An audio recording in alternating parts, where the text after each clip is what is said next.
B-Boy Cyclone re-upped his membership for a whopping 19 months. Thank you for the ongoing support. A bit late, did you react to PENGUIN0's response yet? PENGUIN0, you mean Moist Critical. I have not fully seen any response.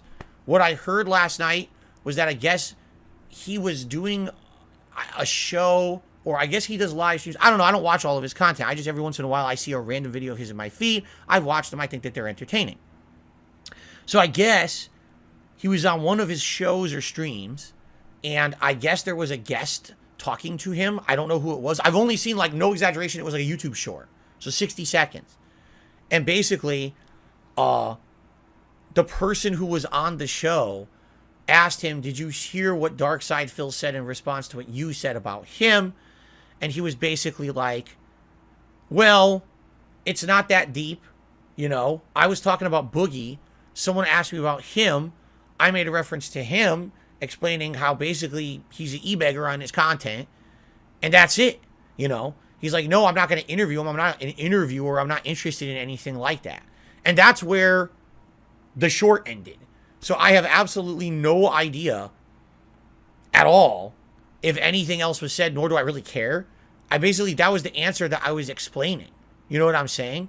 Like, that's what I figured was going to be. I figured the answer was going to be he doesn't care. He watches, let's be honest here, any YouTuber who's of the size of a PewDiePie, a Moist Critical, you know, those guys, their content is reacting to a bunch of random shit on the internet 90% of the time. That's the kind of content they put out, right? Right. And do they have time to come here and watch my content? No, they don't. What do? Oh, I wonder what the latest drama is today.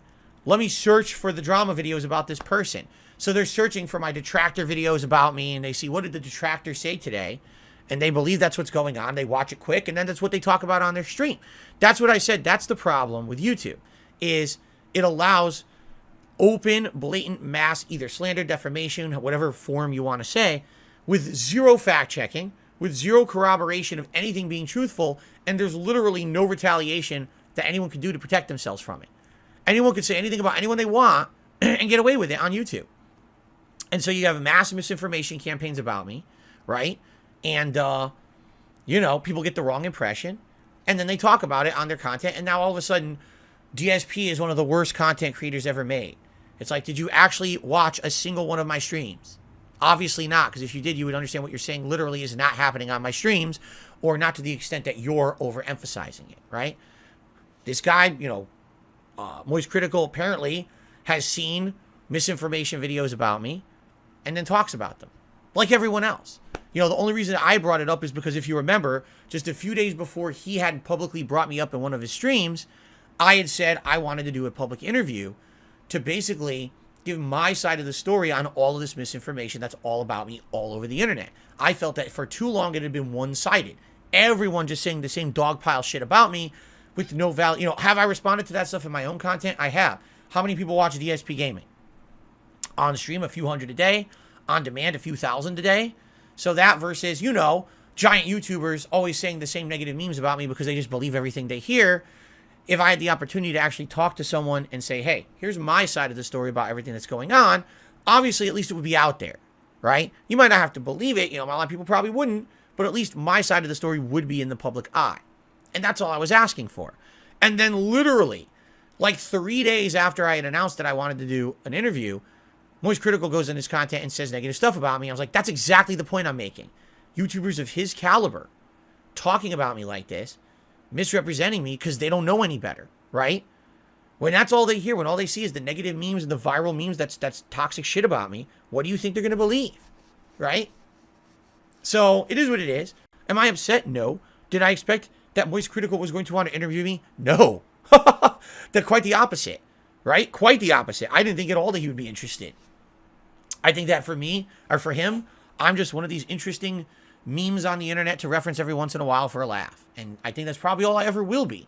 If I do a public interview, you know, with someone, which I am still in the talks of, you know, right now it's actually more on me than anyone else. Like I said, I actually have 3 different people who are interested in doing 3 completely different kinds of things with me. And I basically told all of them it just has to wait. because I'm so busy with new releases and everything right now. I don't even have time to consider doing it. You know, I don't even have any free time at all. Just like I said, this Monday night, I'm filming private react videos for patrons that I've owed them since the beginning of this month. You know, I'm just getting to this stuff. So hopefully when things calm down, right? With all these new releases and everything, I can actually sit down and make a decision about who I want to do it with. I'm still in active talks with 3 different people who are all interested. So, you know, I'll let you guys know when I have further information about that. But I had 0 inklings that Moist Critical was going to want to do any kind of an interview with me. That was just a timely example of exactly what I was saying when I made the effort to say I want to be interviewed. That all they hear is the meme. And literally all he says about me are the memes. Oh, Phil's an e-bagger. That's all he cares about, blah, blah, blah. That's the meme. It's the fucking meme. Come to my stream and tell me, you know, especially the last week and a half, I made a concerted effort to cut it out. All right? I got a wake-up call from my viewers, from other people, YouTubers like Moist Critical, saying he's an e-bagger. And I'm like, you know what? All right, I'm going to cut it out. You know? I'm still going to mention, hey, we got a special reward tier today, and you want to hit this, you see a hat or whatever. That's different. But I'm not going to sit here and just constantly be talking about stuff like that, you know, any longer. I changed. And I'm going to try to stick to my guns about that, all right? What are you going to do? That's life. You know, people give me a wake-up call. Okay, I changed now for the better. I'm glad people give me a wake-up call, right? So there you go. But outside of that, you know, how are you going to tell me now all these terrible criticisms about me, or I should not even say criticisms, but these terrible things that are said about me that aren't even true anymore, right? What's next, right? What's the next meme? That's the thing. There's not going to be a next meme. It's just going to be the same shit over and over and over and over. You know what I'm saying? So, anyway, I don't really care. Just being honest, I don't care. I already have stuff in the works for what I was interested in. But I have no idea if he said any other comments about me. I literally saw a 60-second YouTube short. That's where it ended. I was like, well, oh well. Move on. No big deal.